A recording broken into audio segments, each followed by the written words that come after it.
Hi, I'm Claire, and this is all about Captain America Civil War.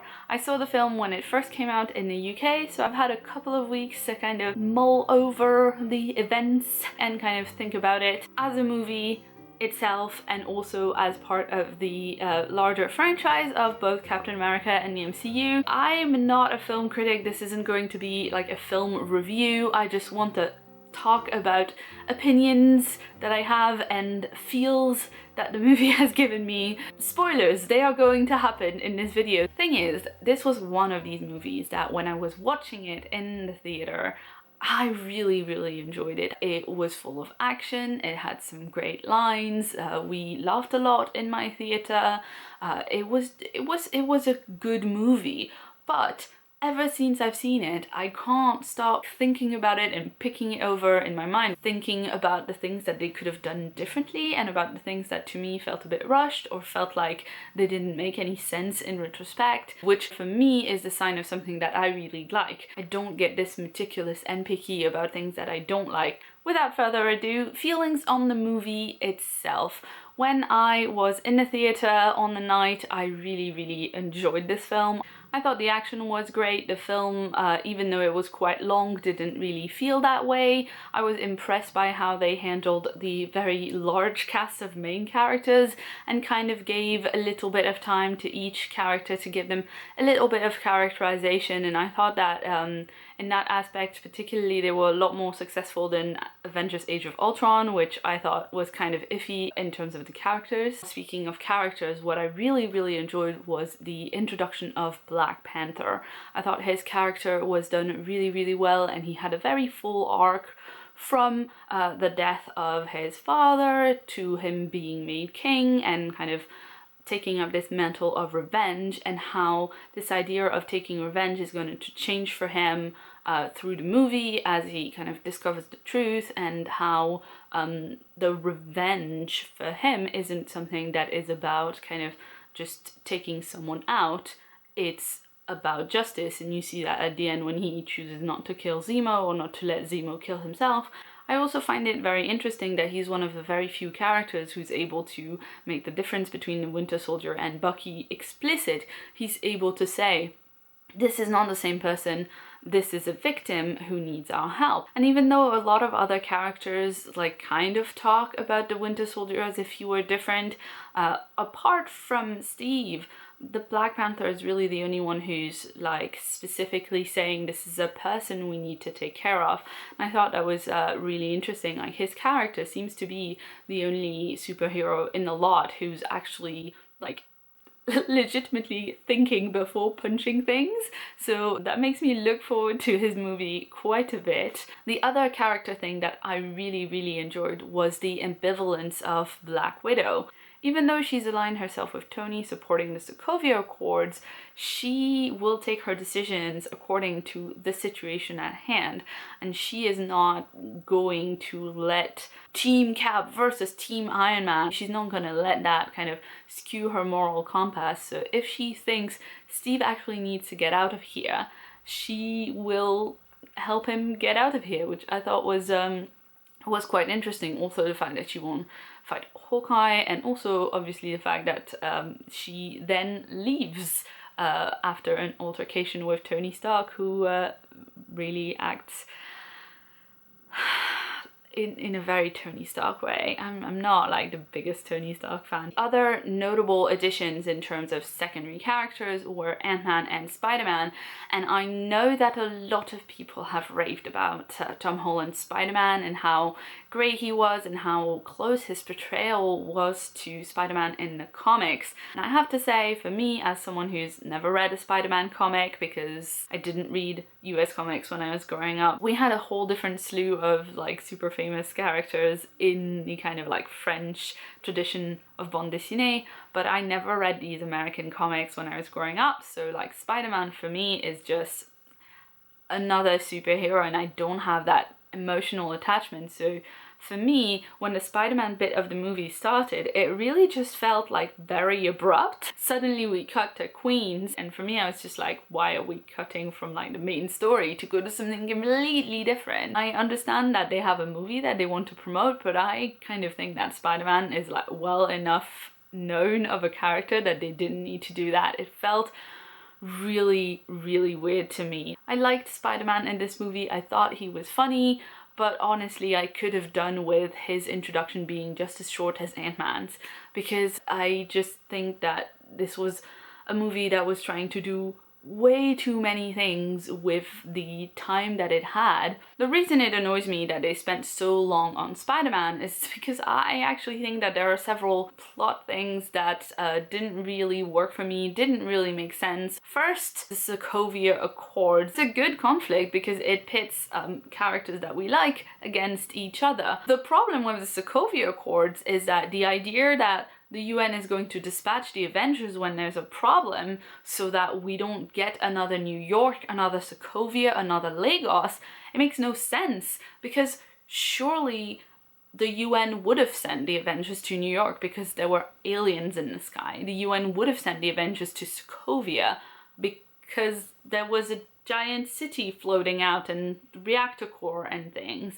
And surely the UN would have sent the Avengers to Lagos because Crossbones was trying to steal a biological weapon that could have killed hundreds of thousands of people. We're told some good people died in New York and Sokovia and Lagos because of superhero powers, but we're not told what the Sokovia Accords would have changed if they had already been in place. And I think that really undermines the Team Iron Man point in all of this, which is we have to sign the Accords to keep people safe, but if the Accords wouldn't have kept people safer if they had been in place, then why are we fighting this for? Whereas on the other side you have Team Cap, and they have a pretty good reason to suspect governments of being sketchy, because the entire point of Captain America Winter Soldier was that the government have been infiltrated by Hydra for years and years and years and no one knew. I felt an imbalance there in the kind of validity of the points of view that I put forward. What I find really interesting here is to look at what they've adapted the Sokovia Accords from in the comic books. Now in the comic books we don't have Sokovia Accords, we have the Superhero Registration Act, and the point isn't as much to decide when to dispatch superheroes to go superheroing, but it's to have superheroes' identities be public so that they can have accountability. And I think in that case there's a much clearer case of this is privacy versus accountability, and no one can say privacy isn't important or accountability isn't important. The event that triggers the Registration Act being created is a kind of young, rash superhero going after a villain. This villain, to escape him, blows himself up in the middle of a school, and a lot of children die, and there's of course a public outcry. And what I get from that is that if the Superhero Registration Act had been in place before the school massacre happened, then maybe it wouldn't have. Maybe this kid, knowing that his identity was in the public, would have stuck to a defensive action instead of taking the offensive, and maybe those children would have been saved. I think for me that makes a really big difference, because you can see, you know, the privacy of one person versus the lives of, I think, 60 children in that event. I understand totally why they changed it for the film and why they couldn't start this movie with a school massacre.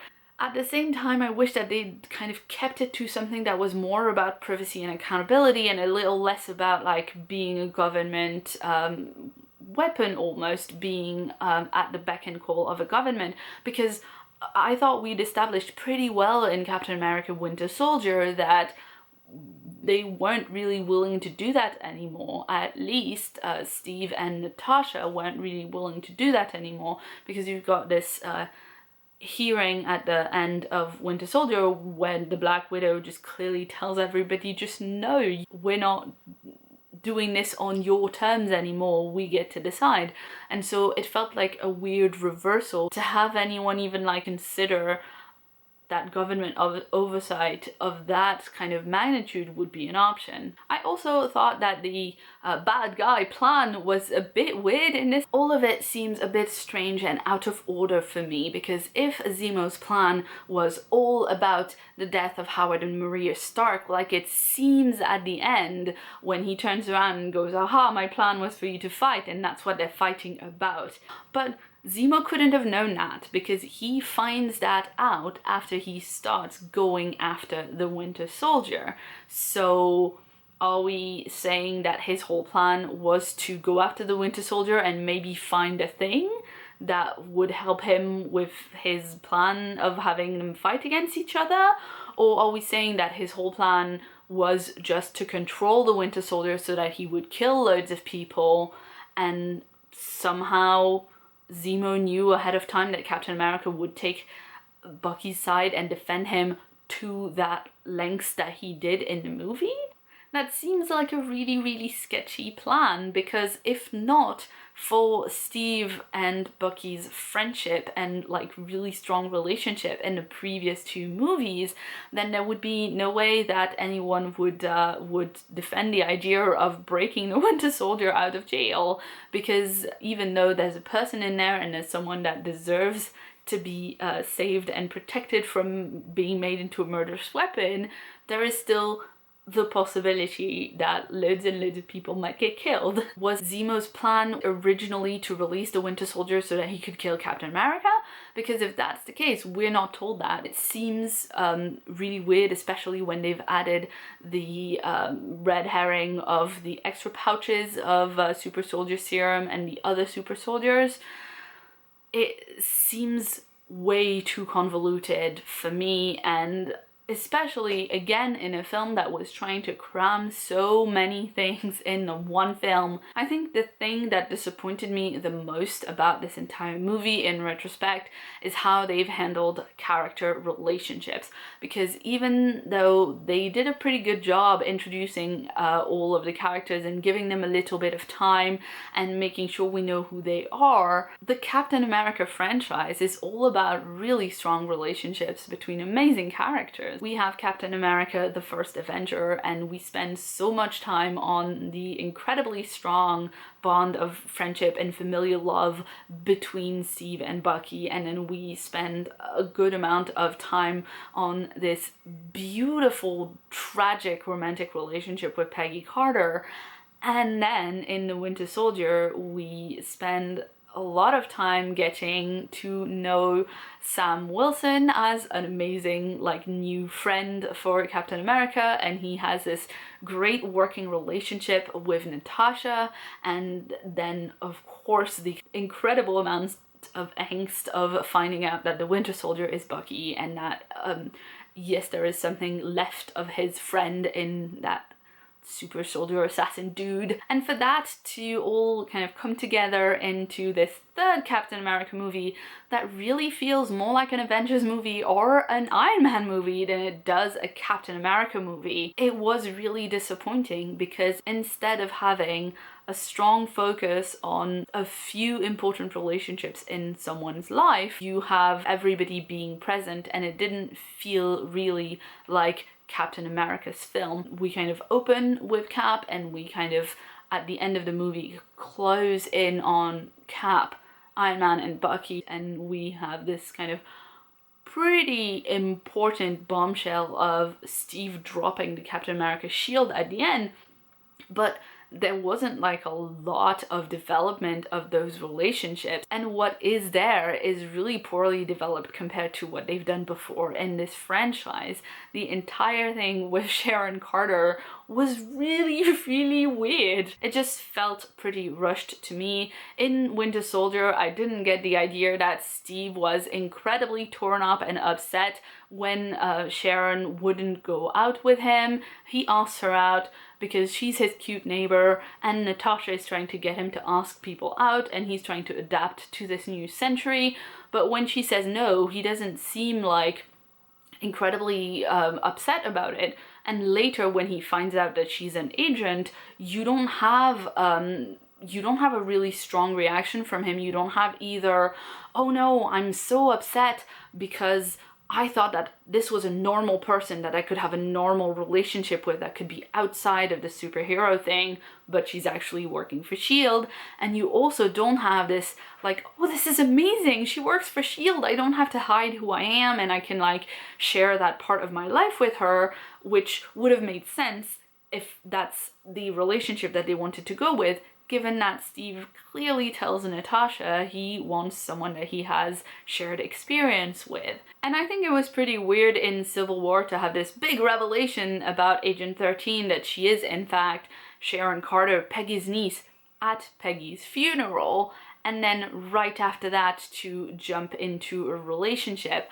I'm not sure there's a lot of evidence that Steve and Sharon have kept in contact with each other in between the events of Winter Soldier and Civil War. If I'm wrong, do let me know in comments. It just felt incredibly rushed, and it was kind of like, you've just buried the great love of your life, so you're taking her niece out on a date. That is weird. I just think it's a great shame because they've done beautiful relationships in the past in the first and second Captain America film, and the fact that they have made this into much more of an Avengers / Iron Man movie than a Captain America movie means that this opportunity is kind of gone because they're spending all their time on other things like cameos by Spider-Man. We all knew since the announcement that this movie would be Civil War that this would be a problem. This isn't something that's just come out of nowhere. We knew that there were going to be so many characters and that it couldn't possibly focus very strongly on the kind of things that Cap 1 and 2 focused on. But I have to say the storyline that I found super disappointing was Bucky's recovery, his switch from Winter Soldier to Bucky Barnes again. I'm not sure if the filmmakers just intended for the fact that the Winter Soldier has enough of Bucky in him at the end of Winter Soldier to save Steve from the river. I don't know if they intended that to be enough of a signal that, you know, we didn't need to bother with having the recovery on screen, but I think it felt incredibly rushed. Again, there were only a few scenes of kind of Bucky saying how he felt now and what he remembered, and I think it's a shame that they didn't focus more on that, especially since they made a trailer that made it look like they were focusing on that a lot throughout the movie, on the friendship between Steve and Bucky's recovery and whether Bucky was someone who could be redeemed or not. And then basically every important Steve and Bucky scene is in that trailer, so when you go and see the movie you don't see anything new. Particularly the thing that made me laugh in a bad way when I was in the cinema was the scene where Bucky raises his head and goes like, "Your mother's name was Sarah, you wore newspaper in your shoes." That was in the trailer and that was really exciting, but then that was the only bit of showing Bucky recovering from being the Winter Soldier. And it was a bit laughable because it's nothing, you know. They stressed very highly in Winter Soldier how bad the brainwashing was. And here, I know it's been several years, but they just show us the one thing. It's really strange. If you're interested in that at all, I'll put a link in the description box below to the Overinvested podcast episode on Captain America Civil War. This is a podcast that is done by Gavia Baker-Whitelaw and Morgan Davies. They talk about all of this in a lot more detail, and I particularly appreciated Morgan's points about that trailer that I mentioned that gave the impression that the film would be much more focused on Steve and Bucky's relationship. Now, if you're more interested in a comic book based, movie review based take on Captain America Civil War, then I would recommend the Moderate Fantasy Violence podcast that is done by my friends Nick Bryan and Alistair Bull, and they talk a lot more about what makes this a good film in terms of an action movie. And again, that's something that I agree with. I think when you're in the cinema watching this film, it's a great 2 hours of entertainment. Anyway, I'm going to wrap this up now because I've been talking for quite a while and I'm certain that there are things that I have strong opinions about that I have forgotten to mention. But if you have any comments or questions, or you agree or you disagree, or you want to tell me what Marvel comics I should be reading on Marvel Unlimited, then please leave me a comment down below and talk to me about it. If you'd like to see more from me, check out the sidebar right here for more videos. And if you haven't yet, please hit that subscribe button for new videos from me every week. I've been Claire, thanks so much for watching, and see you soon.